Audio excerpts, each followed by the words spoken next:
Good morning students, लक्ष्य में आप सभी का स्वागत है।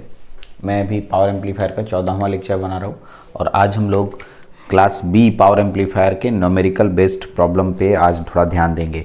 तो क्लास बी पावर एम्पलीफायर ख़त्म हो चुका है, उसमें मैं कॉम्प्लीमेंट्री सिमेट्री तक बता चुका हूँ। क्लास ए बी एम्पलीफायर अब आऊँगा।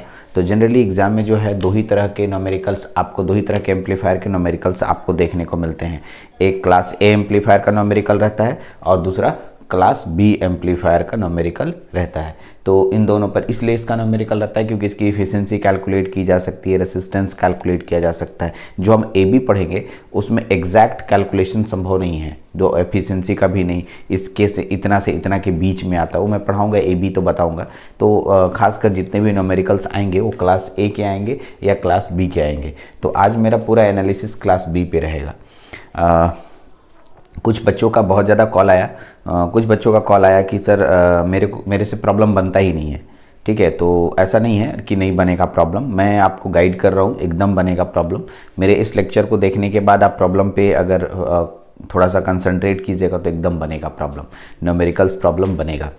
चलिए, तो आज का लेक्चर पूरी तरीके से न्यूमेरिकल बेस्ड है क्लास बी पावर एम्पलीफायर पे। और मैं आज फार्मूला को डिटेल करूंगा आपको। फार्मूला यहाँ पर एक एक करके बता रहा हूँ, फार्मूला में कौन कौन सा यूज होता है, कौन कौन सा फार्मूला हम लोग यहाँ रखेंगे।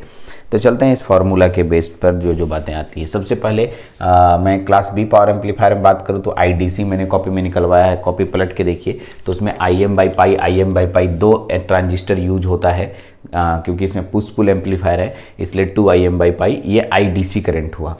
तो पावर PDC निकालना होता है, पावर DC पावर। तो हम लोग इसको VCC, जो DC वोल्टेज से, DC करंट और DC वोल्टेज से गुना करेंगे तो पावर DC आएगा। तो इस पहला फार्मूला तो आप इसको एकदम नोट डाउन कर लीजिए। ये जो मैं यहाँ पर फार्मूला दे रहा हूँ ये बहुत इंपॉर्टेंट है, ये पहला, क्योंकि इफिशियंसी कैलकुलेट करने के लिए जनरली पूछेगा आपको क्लास बी में, तो ये पहला फार्मूला काम आएगा। ऐसे PAC की ज़रूरत पड़ेगी क्योंकि आउटपुट और इनपुट पावर दोनों की ज़रूरत पड़ती है। तो ये हो गया हमारे पास इनपुट पावर और ये आउटपुट पावर। AC में, आउटपुट में AC मिलता है हमें, तो आउटपुट पावर। तो इसके लिए VRMS × IRMS हम लोग पहले से फॉर्मूला पढ़ चुके हैं, और VM/√2 IM/√2, क्योंकि हाफ साइकिल ही यूज होता है और हाफ साइकिल का जो RMS वैल्यू होता है IM/√2 और VM/√2। तो दोनों को मल्टीप्लाई कीजिएगा तो VM IM/2 आएगा। यानी PAC अगर हम कैलकुलेट करें तो VM × IM/2 आएगा। ये जो दो छोटा छोटा फार्मूला मैंने यहाँ पर जनरेट किया, लेकिन इतने फार्मूला से अगर आप पूरा क्वेश्चन नहीं बना पाते हैं। एक्चुअली में होता क्या है, कहाँ प्रॉब्लम आती है मैं बता रहा हूँ। प्रॉब्लम ये आती है कि जब क्वेश्चन लिख देता है लैंग्वेज में तो आप लोग ये समझ नहीं पाते हैं कि इसमें कौन कौन सी वैल्यू दी हुई है और हमें किस तरह के फार्मूला लगाना चाहिए। थोड़ा सा दिमाग एक्स्ट्रा लगाने में आप लोग पता नहीं कि घबराते हैं या दिमाग लगाना नहीं चाहते। मैं और थोड़ा सा बताता हूँ, थोड़ा सा और इसको एलाबोरेट करता हूँ आपके सामने, बहुत अलग अलग तरह से फार्मूला को चेंज करके दिखा रहा हूँ। तो ध्यान दीजिएगा, हम लोग याद करेंगे क्लास बी पावर एम्पलीफायर। तो क्लास बी पावर एम्पलीफायर में मैंने इस तरह का एक अक्ष बनाया था और ये एक लाइन खींचा था, इसका नाम दिए थे हम लोग load line, AC load line. कौन सा लाइन? AC load line. ठीक है, ये इसका पॉइंट था और यहाँ से जो लाइन खींचा गया था इसका नाम था DC लोड लाइन। ये करेक्ट था। ठीक है, ये AC लोड लाइन। और आपको मालूम था कि आप यहाँ से सिग्नल देते हैं, देख लीजिए, यहाँ से आप सिग्नल देते हैं,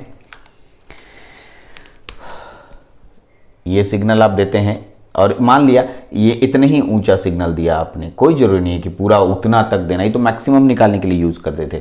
उसी तरीके से इतना बड़ा सिग्नल आपने नीचे इसमें दिया, तो जितना ऊंचा यहाँ पर लिया वही यहाँ पर ये लाइन इधर खींच दीजिए और ये लाइन यहाँ खींचिए। सिमिलरली उसी तरीके से यहाँ जितना लंबा इधर गया है उतना लंबा लाइन खींचिए, तो यहाँ पर भी एक सिग्नल बनेगा। ऐसे ही यहाँ पर भी एक लाइन खींचिएगा इस तरीके से, यहाँ पर ऐसे, ठीक है, और ये लाइन ऐसे, तो यहाँ पर भी एक सिग्नल बनेगा। करेक्ट, इसी तरह का सिग्नल हम लोग बनाए थे। हम लोग का ये वाला सिग्नल काम नहीं करता था, आपको याद है। तो आप क्लास बी पे जाके पूरा डिटेल देखें। आपको याद होगा कि यहाँ से यहाँ तक की दूरी को हम लोग IM नाम देते हैं, ठीक है, और यहाँ से यहाँ तक की दूरी को VM नाम देते हैं। यहाँ तक तो कोई दिक्कत नहीं, मैंने समझाया भी था। अच्छा, ये जो आपके पास दिख रहा है टेढ़ा लाइन, ये स्लोप कहते हैं। अगर मैं इस अक्ष की बात करूँ स्लोप, और स्लोप का मान -1/RL डैश होगा, RL डैश। ठीक, अब आप फिर से क्वेश्चन उठेगा, सर ये RL डैश कौन सा है? क्योंकि आपकी याददाश्त थोड़ी कम है तो मैं आपको क्लास ए पे ले जाऊंगा। क्लास ए एम्पलीफायर के कॉपी में पलटिए, मैंने दो चीज़ समझाया था, आर एल और आर एल डैश। मैं याद दिला देता हूँ, आर एल और आर एल डैश क्या है। ये लोड है, load at secondary of transformer, यानी ठीक है, जो ट्रांसफार्मर होगा उसके सेकेंडरी साइड का लोड होगा, लोड एट सेकेंडरी साइड, और ये होगा लोड एट प्राइमरी साइड, ठीक है। तो हमने को ये दोनों को याद रखना होगा कि प्राइमरी साइड और सेकेंडरी साइड का लोड कितना कितना है, ठीक है। ये आप में दिया रहता है, ये जनरली निकालना होता है, और जनरली हम लोग जो कैलकुलेशन करने के लिए चलते हैं वो प्राइमरी साइड का लेके चलते हैं। तो हम लोग आर एल डैश लेके चल रहे हैं, क्योंकि जो करंट ऊपर से वीसीसी में आता है, आपको याद होगा ये ट्रांसफार्मर है, ट्रांसफार्मर में ऊपर से वीसीसी जो आता है वो प्राइमरी साइड में आता है। यहाँ से जो करंट आता है वो प्राइमरी साइड में आता है, पहले सेकेंडरी में नहीं जाता, वो तो सेकेंडरी लिंक होता है rate of change of current के अकॉर्डिंग। तो इसलिए प्राइमरी साइड का रेसिस्टेंस लेना है। प्राइमरी साइड का रेसिस्टेंस कौन होता है? आर एल डैश, इसलिए मैंने यहाँ आर एल डैश लिया, ठीक है। और ये स्लोप जो है टेढ़ा है, इसलिए मतलब नेगेटिव स्लोप है। स्लोप देखिए ना, ऑब्ट्यूज एंगल है, स्लोप वगैरह पढ़ते हैं, -1/RL डैश होगा। यहाँ तक तो आपको समझ में आ रहा होगा। अब आपको स्लोप निकालने नहीं आता है तो प्रॉब्लम है, वो आपको समझना होगा। चलिए, तो यहाँ आर एल डैश। तो आप एक बात बताओ कि ये वोल्टेज अक्ष है, ये करंट वाला अक्ष है, ये करंट अक्ष है, ये वोल्टेज अक्ष है, इसको VCE कहते हैं और इसको IC कहते हैं। तो वोल्टेज और करंट अक्ष आपको रेसिस्टेंस प्रोड्यूस करता है, पता है आपको, ठीक है। हाँ, तो अगर हम लोग ऐसे लिखें VM बटा में IM, यहाँ से लिख सकते हैं, देखिए यहाँ से फ्रॉम फिगर यहाँ से लिख देंगे, फिगर को बना लीजिएगा और लिख रहे हैं फ्रॉम फिगर से चलते हैं, ठीक है। फ्रॉम फिगर या फ्रॉम वेवफॉर्म कर दीजिए, वेवफॉर्म से, ठीक है। वेवफॉर्म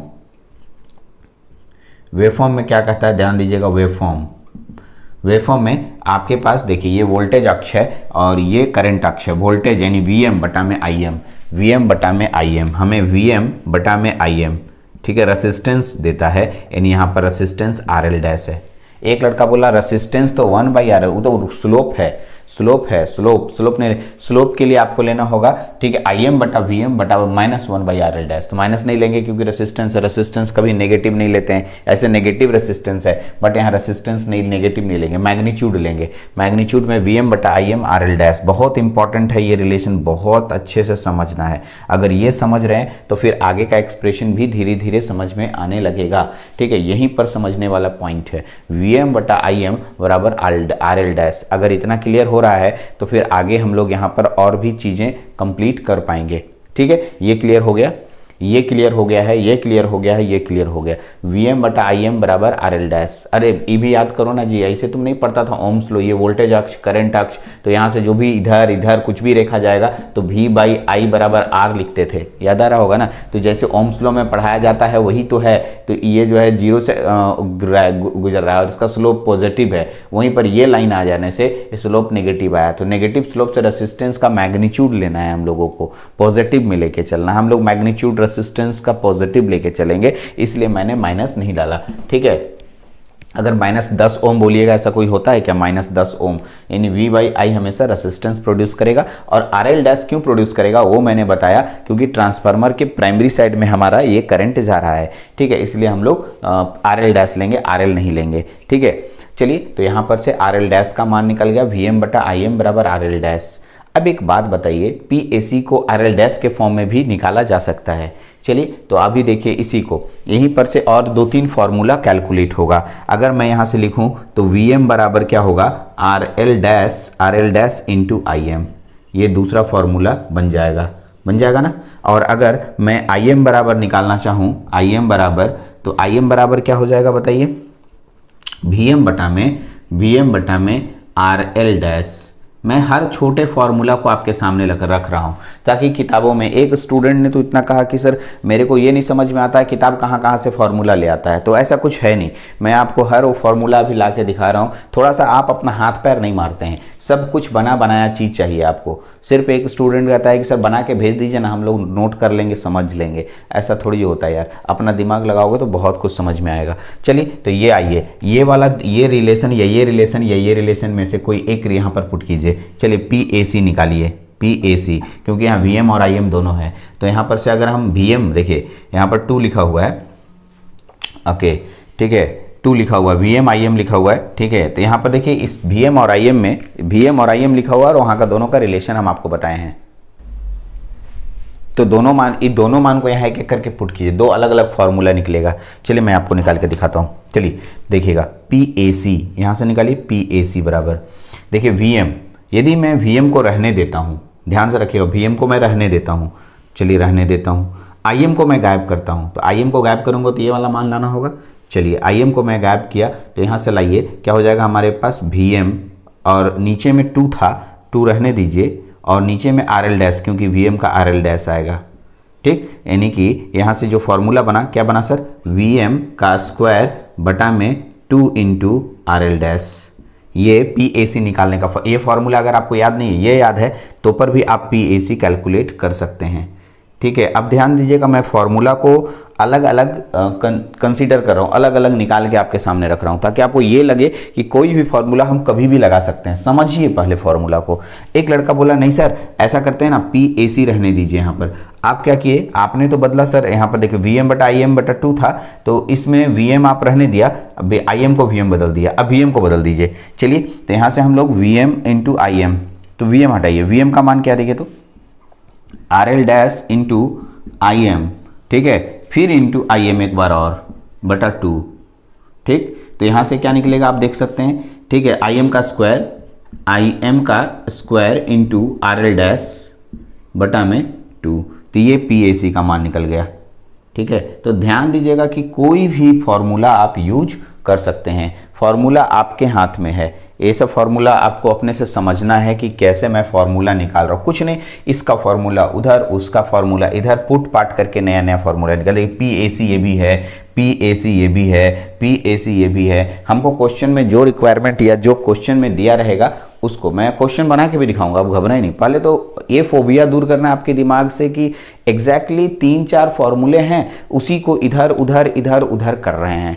और अभी आपको मैं कुछ फॉर्मूला ऐसे ऐसे समझाने जा रहा हूं जहां पर आपको लगेगा अरे सर ये तो बताए हुए थे, लेकिन आपका दिमाग खुल नहीं रहा है, पता नहीं आप मेहनत नहीं करना चाह रहे हैं। कुछ लोग तो नहीं कर रहे, कुछ लोग तो ठीक ठाक मतलब बता रहे हैं, ठीक बन रहा है, लेकिन कुछ लोगों के दिमाग में आ नहीं रहा है। तो मैं एकदम बच्चे जैसा लेके जा रहा हूँ कि कैसे आप फॉर्मूला मैं डिराइव करता हूँ वो लेके आ रहा हूँ, ठीक है। चलिए फिर भी अगर आप मेहनत करेंगे तो आपको एकदम समझ में आने लगेगा। थोड़ा सा भी मेहनत करने के लिए सीखिए, एकदम टीचर पे सब कुछ कंधे पे मत छोड़ दीजिए कि हाँ मास्टर का कंधा है उसी पे कूद जाते हैं, ठीक है। चलिए खैर छोड़िए, बात पे आते हैं, बनना चाहिए क्वेश्चन। अब इतना दूर आपके पास बन तो गया। अब एक बात बताइए, हम लोग एक बात पढ़े थे थोड़ा सा, और इस फोटो के पास यहाँ एक फोटो बनाते हैं, ध्यान दीजिएगा। आपको याद है जब हम लोग ट्रांसफार्मर कपल्ड पढ़ रहे थे, जनरली हम लोग के पास तो ट्रांसफार्मर कपल्ड ही था, हम लोग जो भी हम लोग कंसीडर कर रहे हैं वो ट्रांसफार्मर कपल्ड ही कर रहे हैं, क्योंकि हम लोग को इसके बाद आया था कॉम्प्लीमेंट्री सिमेट्री, उससे तो हम लोग को कोई क्वेश्चन बनाना नहीं है। जितना भी हम लोग पढ़े हैं सब में ट्रांसफार्मर है, क्लास बी में भी ट्रांसफार्मर ही है, ठीक है। ट्रांसफार्मर कपल्ड क्योंकि दो ट्रांजिस्टर दो ट्रांसफार्मर यूज किया गया था। तो ट्रांसफार्मर में क्या हुआ था आपको याद होगा, यहाँ से हम लोग दे रहे थे प्लस VCC सप्लाई, और यहाँ तक यहाँ के वोल्टेज को V1 और यहाँ के वोल्टेज को V2 बोल रहे थे। यहाँ के नंबर ऑफ टर्न को हम लोग N1 और यहाँ के नंबर ऑफ टर्न को N2 बोल रहे थे। ये मैं क्लास ए की बात कर रहा हूँ। तो भाई क्लास ए और क्लास बी में कोई अंतर तो है नहीं, ट्रांसफार्मर की मैं बात कर रहा हूँ। ट्रांसफार्मर में हमने क्या कंसीडर किया था उसको।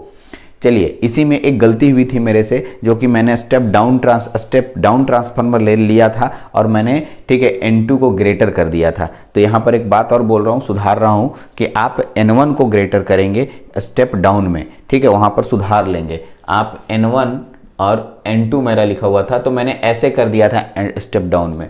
आप क्या करेंगे, इसको इधर कर देंगे, N1 is greater than N2, तो स्टेप डाउन ट्रांसफार्मर हो जाएगा। प्लीज इसको सुधार लेंगे। लेक्चर नंबर इस क्लास ए में बताते समय ऐसा हुआ था शायद। अब आइए टर्न रेशियो, ठीक है, जिसको हम लोग टर्न रेशियो N बराबर N2/N1, इस पे भी एक स्टूडेंट ने बोला था कि N1/N2। आप ही लोग की बात, कोई गलत नहीं होता है, रेशियो है इसलिए गलत नहीं होता है इसलिए। लेकिन आप लोग इलेक्ट्रिकल हैं, इंजीनियर हैं, तो आप लोग को ऐसा लग रहा होगा कि N2/N1 होना सही है, तो चलिए N2/N1 ही लेंगे। तो N2/N1 V2/V1 बराबर I1/I2, ये हम लोग का फॉर्मूला था। ठीक है, ये एक जनरल फॉर्मूला ट्रांसफार्मर के लिए था। इस फॉर्मूला को मैं यहाँ ला के लिख रहा हूँ, थोड़ा सा ट्रांसफार्मर के लिए लिख रहा हूँ। इसके लिए क्या लिखूंगा सर, n बराबर N2 बाई N1, ठीक, बराबर V2 बाई V1 बराबर I1 बाई I2। ये आप लोगों के पास एक फॉर्मूला बना। इसी फॉर्मूला का यूज इस ट्रांसफार्मर के लिए कर रहा हूं और इसी फॉर्मूला का यूज हम इस फॉर्मूला में लाके करके दिखाएंगे आपको। ठीक है, और इसी फॉर्मूला से बहुत कुछ आपका बहुत अलग अलग फॉर्मूला और डेराइव होगा। अभी पीछे का फॉर्मूला जो है वो भी आपको दिखने लगेगा। यहां देखिए, ये जो आपके पास ट्रांसफार्मर है, इधर वाला जो रेसिस्टेंस होता है इसे हम लोग RL डैश बोलते हैं, और इधर जो रेसिस्टेंस लोड रेसिस्टेंस होता है उसको RL नाम देते हैं। ठीक, तो सब उस ट्रांसफार्मर को अच्छे से कंसीडर कीजिए। कभी भी क्वेश्चन आए, देखिए एक्चुअली में होता क्या है कि जब हम लोग क्वेश्चन बनाने जाते हैं तो हमने जो एजम्पशन किया है उसके अकॉर्डिंग क्वेश्चन बनाए। हम लोग क्या करते हैं, कुछ बच्चे क्या करते हैं सुन लीजिए। मैंने ये किताब पकड़ा, कोई एक किताब ले लिया, उससे बनाना शुरू किया, फिर उस किताब से भी बनाना शुरू किया।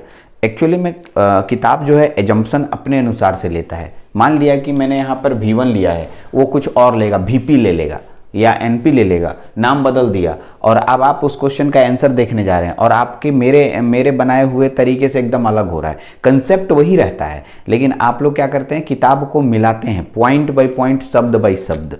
वैसे मिलाइएगा तो गलत होगा। कंसेप्ट को क्लियर कीजिए। कंसेप्ट में तो ये आप फॉर्मूला रख लीजिए, ऐसा फोटो कॉर्नर पे बना लीजिए कि एक ट्रांसफार्मर होता है, इसमें इधर का वोल्टेज V1 हम लोग लेके चल रहे हैं। किताब क्या लेके चला ये भी देख लीजिए, V1 लिया है कि I1 लिया है, V2 लिया है, क्या लिया है, वो इसका नाम कुछ तो लिया होगा। किधर के रेसिस्टेंस को RL डैश बोल रहा है, वो किधर के रेसिस्टेंस को RL बोल रहा है, ये एजम्पशन तुमने किया है यहाँ पर इस अपने कॉपी में, उसके अकॉर्डिंग क्वेश्चन बनाइए। तो क्वेश्चन आप देख लीजिए और अपने अनुसार से आंसर बनाइए। आंसर मैच करेगा, और नहीं करेगा तब आप बोलिएगा। आप क्या करते हैं, किताब को देखने जाते हैं कि किताब कैसे बनाया है, वो किताब कैसे बनाया है, वो अपने तरीके से बनाया है। भाई अपने तरीके से आप बनाइए ना, आंसर मैच करेगा। बार बार इसी बात को बोल रहे हैं। आप जैसे ही देखने जाते किताब, अरे सर का तो बनाया हुआ कोई दूसरा है, सर ही गलत पढ़ा दिए। ठीक है, एकदम डायरेक्टली बोलते सर ही गलत पढ़ा दिए। ठीक है, तो ये सब बातें सुनने को मिल रही है, देखने को मिल रही है। अगर इस तरह की बातें हैं तो थोड़ा दिमाग का इस्तेमाल कीजिए ना। मैं बार बार बोल रहा हूँ कि मैं एकदम बच्चे जैसा लेके आ जा रहा हूँ। बहुत सारा आया 2-3 कॉल कि हमसे नहीं बनता, हमसे नहीं बनता, इसलिए मैं इस वीडियोज़ को लेके आ रहा हूँ। अदरवाइज इसमें ऐसा कुछ भी नहीं है। मैं ऐसे फार्मूलाज ला के और देखिएगा, मैं इसी फार्मूला से रिलेटेड क्वेश्चन आपके सामने रख दूंगा। अब बोले अरे तो बहुत अच्छे से बन गया। ठीक है, तो मैं ऐसा कुछ नहीं है, आपको सिर्फ फोबिया दूर करने के लिए मैं इस वीडियोस को बना रहा हूँ, कुछ है नहीं इसमें एग्जैक्टली। तो चलिए, तो इसके अनुसार से मैं यहाँ कुछ लिखने जा रहा हूँ, ध्यान से सुनिएगा। एक बात बताइए, ये RL डैश रेसिस्टेंस है, ये V1 है, तो यहाँ जो करंट होगा इसका नाम क्या होगा, I1, और यहाँ जो करंट होगा इस करंट का नाम क्या होगा, I2। क्योंकि मैंने इसी अकॉर्डिंग मान के चला है, तो इसी के अकॉर्डिंग हम लोग यहाँ पर वैल्यू निकाल रहे हैं। कुछ वैल्यू निकाल के हम लोग फिर आपको हटा देंगे, वो मान के चल रहे हैं क्या है नहीं है। बाद में आप बोलिएगा सर वहाँ पर हमें एग्जैक्ट करंट कितना होगा निकाल के दिखाइए, वो I1 IC के बराबर होगा, उधर भी लोड करंट होगा, अरे IC होगा क्योंकि VCC से निकल रहा है तो कौन सा करंट होगा, IC, और यहाँ पर लोड करंट IL फ्लो करता है ना। जब फोटो से मिलाइएगा तो खैर हमको उससे रिलेशन से मतलब है। चलिए, तो हम लिखने जा रहे हैं, उससे लिखने जा रहे हैं। ठीक है, ओके, यहां से इस फोटो से लिखने जा रहे हैं। ध्यान से फोटो देखिएगा। सबसे पहले हम RL डैश निकालेंगे। RL डैश बताइए, RL डैश कैसे निकलेगा, RL डैश इधर का इनपुट से प्राइमरी इनपुट साइड का रेसिस्टेंस है, तो R बराबर V बाई I होता है। V1 बटा I1 होगा आपके पास, V1 बटा में I1, यहां तक हो गया। फिर RL निकालेंगे हम, RL बराबर कितना होगा वो देख के बताइए। RL बराबर, ठीक है, क्या होगा आपके पास, V2 बटा में I2। ठीक, ये दो बातें आ गई। मैं दोनों का डिवाइड करना चाहता हूं, किसी एक को किसी एक से डिवाइड कीजिए। हम कर रहे हैं RL बाई RL डैश, देख लीजिए, कोई दिक्कत नहीं, मेरी मर्जी। या अगर आप कहेंगे नहीं सर हम RL डैश बटा में RL करेंगे तो पर भी सही है। हम देखिए ये सब चीज़ें कोई रखी नहीं कि हाँ ऊपर इसी को रखा जाता है, इसको नीचे रखा जाता है, ये सब चीज़ें आप पूछते हैं। देखिए मैं बता रहा हूँ, ठीक है, RL डैश बराबर RL, तो RL डैश का मान कितना है, देखिए V1 बटा में I1, और डिवाइड होगा, मल्टीप्लाई कर देंगे तो ये ऊपर चला जाएगा, क्या हो जाएगा, I2 बटा में V2। इसको थोड़ा सजा के लिख दीजिए, V1 बटा में I1 इंटू V1, देखिए V1 बटा में V2 कर दीजिए, इसको सजा के नहीं लिख सकते हैं, ये दोनों एक साथ, इंटू I2 बटा में I1 लिख सकते हैं। अब एक बात बताइए, यहां से देखिएगा V1 बटा में V2 और I2 बटा में V1, यदि यहीं पर हम माने थे, इसी को n माने थे जो कि 1/n आ गया था, तो मैंने आपको बोला था आंसर में चेंजिंग नहीं आएगा। आप कोई भी लेके चल सकते हैं, मैंने 1/n इसको उल्टा कर दिया था, तो आंसर में कोई बदलाव नहीं आता है। चलिए मैं आप ही के अनुसार से चल रहा हूँ और आज दूसरा बना के दिखा रहा हूँ, तो कोई आंसर गलत नहीं आएगा, कोई चेंजिंग नहीं होगा। ध्यान से सुनेंगे। तो V1 बटा V2 बटा V1 का मान n है, तो भाई V1 बटा V2, देखो V1 बटा V2 है और यहाँ V2 बटा V1 है, तो n है, तो इसका मान कितना हो जाएगा 1/n इंटू I2 बटा I1। तो देखिए I1 बटा I2 का मान n है, तो I2 बटा I1 का मान कितना होगा 1/n होगा। तो दोनों को गुना कीजिए। अब देखिए फाइनली यहां से लाइए, RL डैश ऊपर हो गया बटा में RL नीचे हो गया बराबर n कितना हो गया 1/n²। यही n² ऊपर हो गया था मेरा। अब चलिए यहां से RL, यहां से ये एक फॉर्मूला बना सर, इसी फॉर्मूला से नया फॉर्मूला निकला था आपके कॉपी में। क्या निकलेगा, RL डैश निकालना है। RL डैश बराबर कितना हो जाएगा, तो देखिए RL बटा में n²। ये एक इंपॉर्टेंट फॉर्मूला डेराइव मैंने कराया था, क्लास A में ही करा दिया था ये, ठीक है। ये n² खाली ऊपर आ गया था, इसलिए ऊपर आया था क्योंकि मैंने एडम्पशन किया था n1/n2 V1/V2 I2/I1, ठीक है। ऐसा एजम्पशन करूंगा तो n² तो ऊपर जाएगा ही, तो लेकिन आंसर में चेंजिंग नहीं आएगा। यही बात आपको समझना है कि एजम्पशन आप क्या करते हैं, ठीक है, और जो एजम्पशन करते हैं उसी के अकॉर्डिंग क्वेश्चन को डील कीजिए, ठीक है। लेकिन बहुत सारे स्टूडेंट फिर फोन किए थे कि सर ने ऐसे होता है, हम बोले दोनों से आंसर तो सेम आया, हम तो आंसर निकाल के भी दिखाए थे। खैर अभी जो हमने क्लास A में लिया, इससे बना के देखिएगा, तरीका वही होगा और आंसर वही आएगा। अब चेक कीजिएगा जाके। चलिए तो अब यहाँ तक आ चुके हैं, यहाँ तक आ गया है आपका। अब आते हैं इस फॉर्मूलाज को इधर रिलेट करने के लिए, क्योंकि RL डैश यहाँ पर है और RL डैश यहाँ पर भी आपके सामने आ रहा है, तो इसके साथ इसको रिलेट कर सकते हैं, क्योंकि n बराबर turn ratio, question turn ratio भी देगा, तो RL डैश को यहाँ पर रिलेट करके आप बना सकते हैं। पहले इतना नोट कीजिए क्योंकि ऑलरेडी बोर्ड भर गया है, तो मैं इसके आगे जो फॉर्मूला है और भी देता हूँ, पहले इतना को नोट करें आप। चलिए थोड़ा सा जगह है और इसमें एक चीज़ छूट गया था, उसको भी कंप्लीट कर देते हैं। देखिए ध्यान दीजिएगा इधर, इफिशियंसी कैलकुलेट कर लेते हैं। इफिशियंसी ध्यान देंगे, इफिशियंसी में बहुत सारे स्टूडेंट का कंफ्यूजन आ रहा है। इफिशियंसी, एक स्टूडेंट बोला जब इसका इफिशियंसी 78.5 निकल गया तो बार बार इफिशियंसी क्यों निकालने बोलता है। अरे बाबू, वो मैक्सिमम इफिशियंसी था, उसको समझिए। इफिशियंसी का फॉर्मूला क्या होता है, ठीक है, आउटपुट में AC पावर आता है तो PAC/PDC ये आता है आपके पास, PAC/PDC। ये एक इंपॉर्टेंट फॉर्मूला है, PAC/PDC। जो भी मान है आप PAC का मान यहाँ से ले सकते हैं और PDC का मान यहाँ से ले सकते हैं, ये भी ले सकते हैं। PDC यहाँ है, PDC का मान यहाँ से ले सकते हैं, पुट कीजिएगा, अब मान आ जाएगा। लेकिन यदि मैं, ठीक है, ये हो गया PAC का मान लाइए ना सर, बना पुट ही कर देते हैं। देखिए क्या होगा, VM into IM by √2, sorry 2, not √2, 2 VM into IM by 2। और PDC कहाँ है, ऊपर है, तो PDC इसको करिएगा तो ऊपर चला जाएगा पाई, देख लीजिए ऊपर चला जाएगा क्योंकि नीचे है ना, तो ऊपर हो गया पाई बटा में कितना हो गया 2 इंटू VCC इंटू IM, ठीक है। तो IM से IM तो कट जाएगा सर, ये तो साफ साफ दिख रहा है। अब आपके पास इफिशियंसी कितनी आई वो बताइए।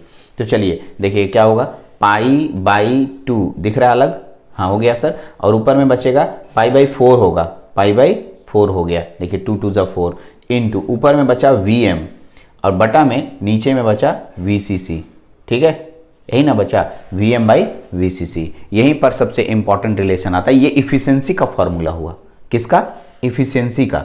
तो सर इफिशियंसी तो 78 अरे वो मैक्सिमम इफिशियंसी होती है, यानी अब इफिशियंसी यदि मैक्स कर दूं तब कितना होगा, सुनिएगा। ये यहाँ पर सारा खेल VM का होता है, यहीं पर समझने वाला बात है। ये VM क्या है उसको समझिए, ये VM ये वाला चीज़ होता है। ये कोई ज़रूरी है कि मैंने सिग्नल इतना बड़ा दिया, अभी मैं सिग्नल इतना बड़ा भी तो दे सकता हूँ, इसका एम्पलीट्यूड इतना बड़ा ले सकता हूँ, इतना बड़ा ले सकता हूँ, इतना बड़ा ले सकता हूँ, हो सकता है मैं इतना बड़ा ले लिया, हो सकता है मैं इतना बड़ा, यानी मैक्सिमम कहाँ तक ले जा सकता हूँ, यहाँ तक। और मैक्सिमम जब यहाँ तक मैं ले जाऊँगा तो उसका ग्राफ इधर बनेगा वोल्टेज का। तो देखो ये VM है, ये बता रहा हूँ, ये VM है ना। VM का मान यहाँ पर 5 वोल्ट है, तो थोड़ा और बढ़ेंगे तो 7 वोल्ट होगा, और बढ़ेंगे 10 वोल्ट होगा, और बढ़ेंगे 12 वोल्ट होगा, और बढ़ेंगे 15 वोल्ट होगा। यानी मैक्सिमम कहाँ तक, जहाँ तक यहाँ तक की दूरी, यहाँ से लेकर यहाँ तक की दूरी जो वोल्टेज की होगी वो मैक्सिमम वोल्टेज होगी। और मैक्सिमम वोल्टेज का मान यहाँ रखिएगा, यानी किसका मान रखिएगा, वीएम का। तो मैक्सिमम वोल्टेज, ये पॉइंट मालूम है हमें, ये पॉइंट का मान मालूम है कितना, वीसीसी। तो यहाँ से यहाँ तक का पॉइंट मैक्सिमम वीसीसी से ज़्यादा नहीं हो सकता है, इसलिए मैं मैक्सिमम यानी वीएम के जगह पर वीसीसी रखेंगे। फॉर एन ईटा मैक्स, जब मैक्सिमम वोल्टेज कहेगा तो हम लोग यहाँ पर π/4 लिखेंगे इंटू वीसीसी बट्टा में वीसीसी पुट कर देंगे। इस वीएम के जगह वीसीसी आ जाता है, और ये वीसीसी कट जाता है तो हम लोगों के पास ईटा मैक्स का मान आ जाता है 0.785 परसेंटेज निकालिएगा तो 78.5% आएगा। तो ये सब चीज़ों को समझना पड़ेगा आपको कि ये मैक्सिमम इफिशियंसी है। ऐसा भी तो हो सकता है सिग्नल का एम्पलीट्यूड ये लेवल थोड़ा कम हो, तो ये लेवल जो दिया रहेगा वो यहाँ डालिएगा तो उसकी इफिशियंसी यानी 78 से इसकी इफिशियंसी कम भी हो सकती है। अभी इफिशियंसी पे और भी बात करेंगे, और भी फार्मूला है, मैं हर वो फार्मूला लेके आ रहा हूँ क्लास बी में, जिससे कि आपको मैंने बढ़िया से इसको कॉपी पे ढंग से नोट कर लीजिए। बढ़िया से नोट करने पर आपको बहुत कुछ समझ में आने लगेगा और क्वेश्चन भी बनेगा। मैं क्वेश्चन सेशन अलग से दे रहा हूँ, 10-12 क्वेश्चन बना के दे दूंगा। उम्मीद है उसके बाद भी अगर आप मेहनत करेंगे तो बहुत क्वेश्चन बनेंगे। ठीक है, कोशिश कर रहा हूँ कि मैक्सिमम न्यूमेरिकल्स बन जाए, बना के ही दे देता हूँ। अब आप उसमें कितने लोग, बहुत सारे स्टूडेंट तो इतने डिपेंडेंट हैं कि सिर्फ कॉपी करना जानते हैं। ठीक है, इसलिए मत कीजिए, वैसे पढ़ना है। ठीक है, मैं यहाँ पर पढ़ा रहा हूँ, आप हमसे डाउट कीजिए और फिर भी मैं पूरी कोशिश करूँगा कि आपको कहीं परेशानी नहीं हो। चलिए, तो ये आपके पास पूरा नोट कीजिए। इफिशियंसी समझ में आ गया होगा कि वीएम का मान जितना दिया रहेगा उसी के अकॉर्डिंग इफिशियंसी चेंज होगा। अगर मान लिया कि क्वेश्चन आईएम के फॉर्म में आ गया तब, तो वीएम को आईएम के फॉर्म में लाने के लिए यहाँ पर आपने निकाला वीएम बटा आईएम। क्वेश्चन ये कह रहा हूँ मैं कि मैं किसी को किसी के रूप में बदलने के लिए सक्षम हूँ यहाँ से यहाँ तक में। ठीक है, अब आईएम दिया हुआ, सर वीएम आप लिखवाएं, आईएम कहाँ से लाएंगे, तो भाई आईएम बटा VM RL dash, RL dash कहाँ से लाएंगे, तो आरएल डैश यहाँ से निकल जाएगा। n1/n2 दिया रहेगा तो आरएल डैश नहीं निकल जाएगा सर, n1/n2 से आरएल डैश निकल जाएगा यहाँ से। n का मान ही तो होता है n1/n2। अब ध्यान से सुनिए, यहाँ n का मान n1/n2, और मैं जो बनाया हूँ क्लास ए में वहाँ n बराबर हो गया n बराबर n1/n2 और यहाँ n2/n1। तो तरीका समझिएगा कि आप कॉपी में क्या एजम्पशन करते हैं, यही सब गलती कर रहे हैं हम लोग, और इसी की वजह से आंसर नहीं मिल रहा है, या हम लोग किताब को देखने जा रहे हैं। अपना दिमाग ना लगा के किताब की भाषा, हम बोले मेरे अपने बनाए गए फॉर्मूला से बनाइएगा तो कभी गलत नहीं होगा। तो चलिए, तो ये आपके पास फॉर्मूला आया, इसको नोट डाउन कीजिए। मैं और 1-2 फॉर्मूला इस पे अटैच कर रहा हूं, पहले इसको नोट डाउन करें।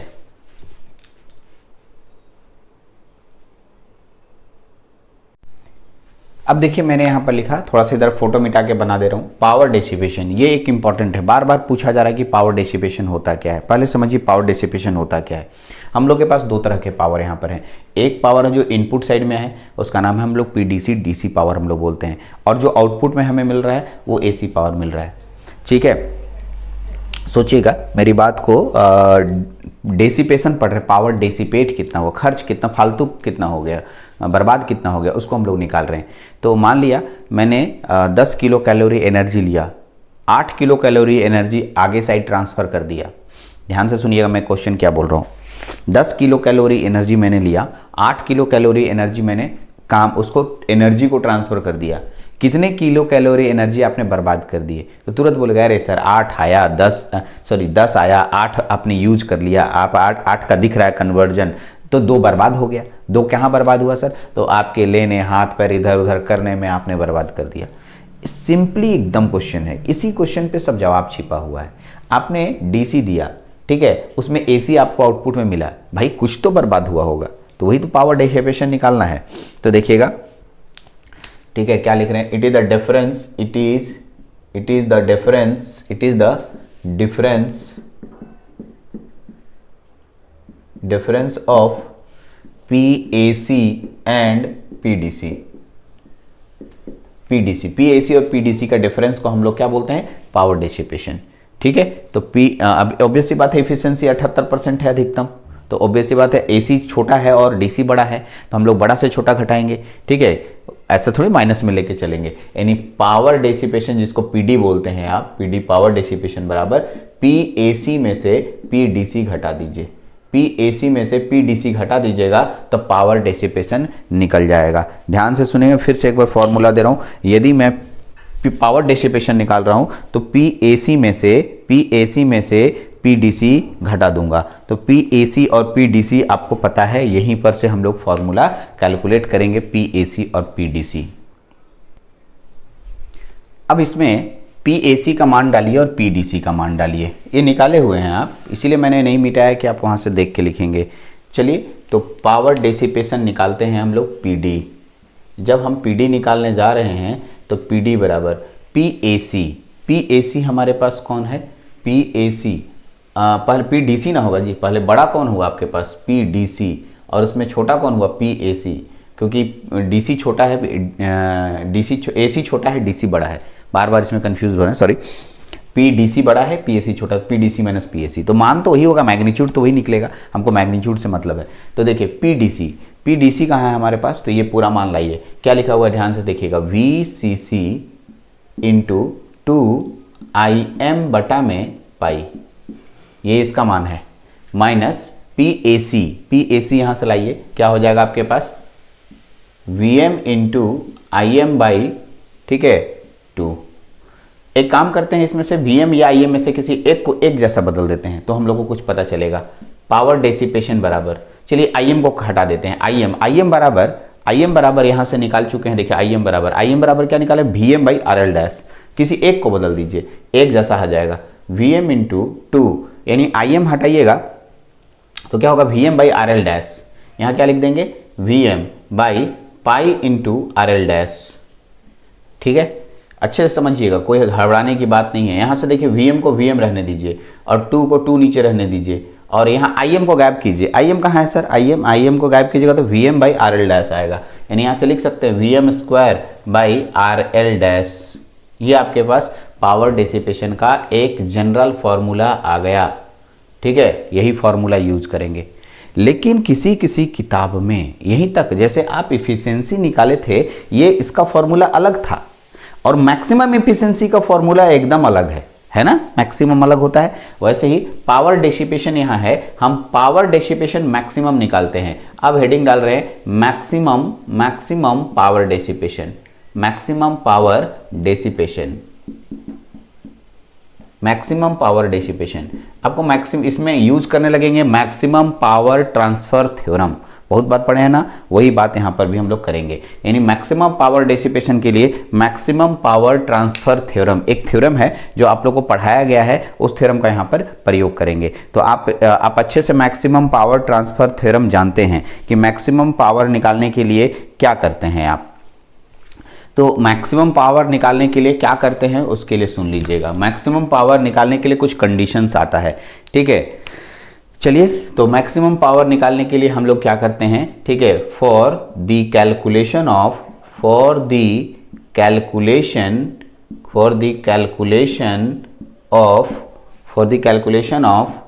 Maximum power dissipation for the calculation of maximum power dissipation we differentiate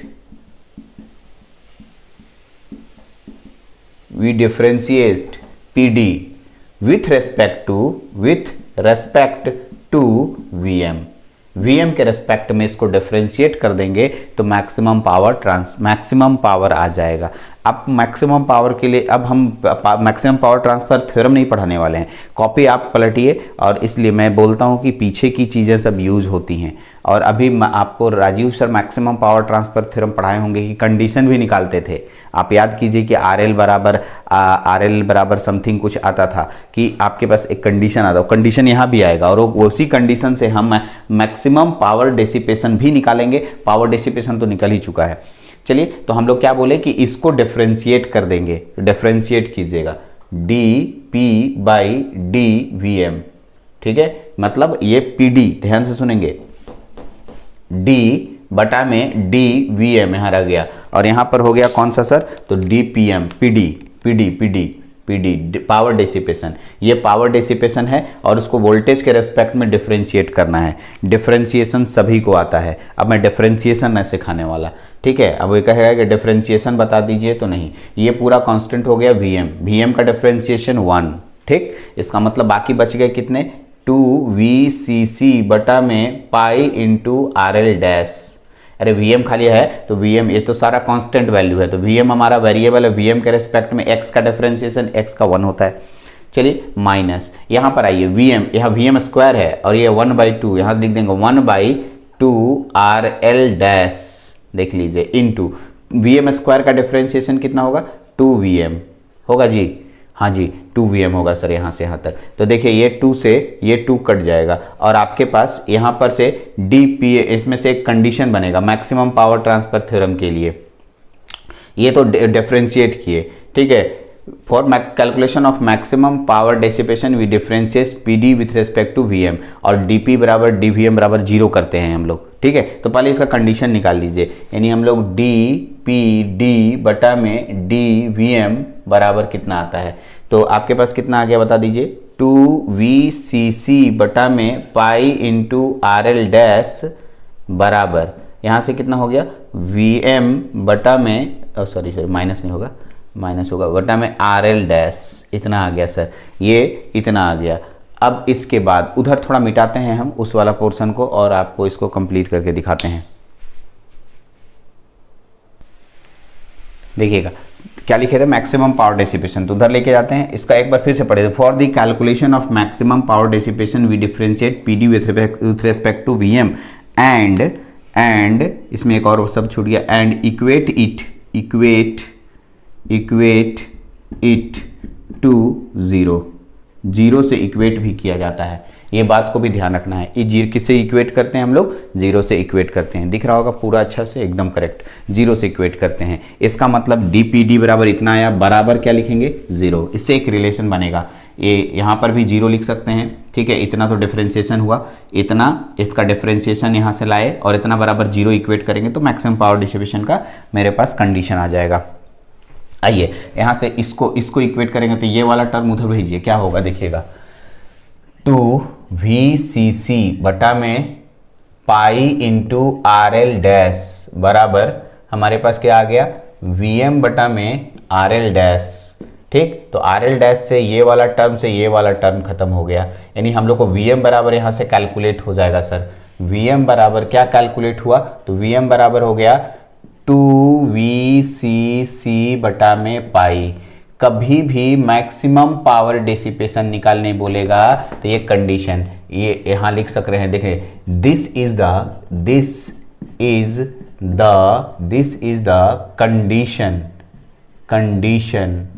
the condition for maximum power dissipation, maximum power dissipation के लिए ये कंडीशन हो गया सर, कंडीशन हुआ, मैक्सिमम पावर डेसिपेशन नहीं निकला। अब हम अब PD मैक्स निकाल रहे हैं, देखिए यहाँ से PD वाला फॉर्मूला से लीजिए, अब लिख रहे हैं PD मैक्स निकालने जा रहे हैं, देखिएगा PD मैक्स बराबर पहले, ठीक है, VCC इंटू 2Vm बटा में pi into RL dash minus Vm का स्क्वायर बटा में 2 इंटू RL डैश। चलिए अब आइए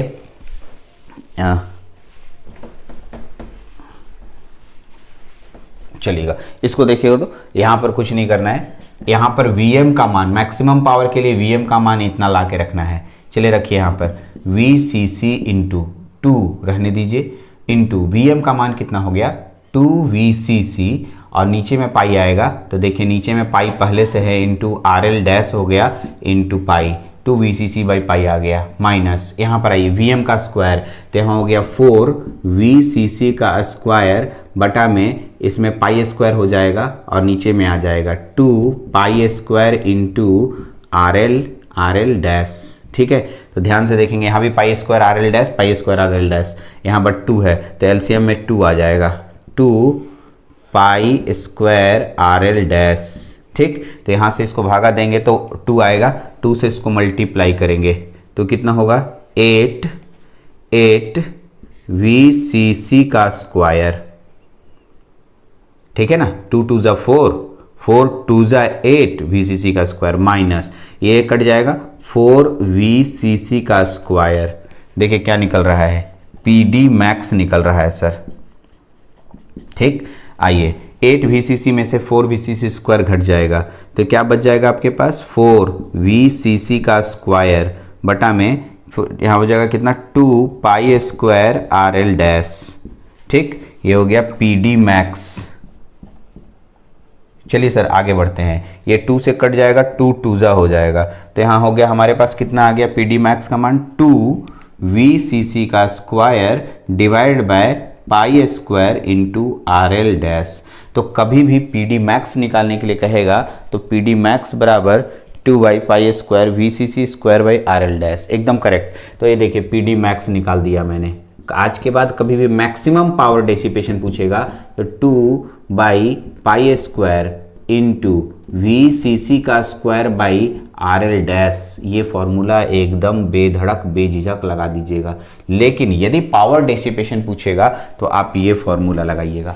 तो दोनों फॉर्मूला मैंने जितने फॉर्मूला हो सकते थे क्लास बी में मैं डेराइव करके दिखाने के लिए वो मैंने कर दिया।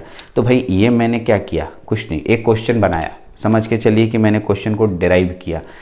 अगर यही न्यूमेरिकल रहता तो इन सब जगहों पर मैं क्वेश्चन का मान पुट करता और वो सब आंसर निकलते चला जाता। तो मैंने पूरा एक ही साथ एक ही लेक्चर में सभी क्वेश्चन का आंसर दे दिया। लेकिन आगे के लेक्चरों में 2-3 लेक्चर और बन जाएंगे, बढ़ेंगे। लेकिन आपको क्या करना, मैं क्वेश्चन दे रहा हूँ, मैं बना के दे रहा हूँ, आप खाली कॉपी कीजिए। ठीक है, बनता है तो ठीक है, नहीं बनता है तो मेरा कॉपी देख करके बना सकते हैं, मेरा बोर्ड लेक्चर देख के बना सकते हैं। चलिए इस लेक्चर में इतना ही, अगले लेक्चर में फिर से मिलते हैं। थोड़ा लंबा लेक्चर हो गया क्योंकि न्यूमेरिकल सिस्टम सेक्शन था। चलिए थैंक यू वेरी मच।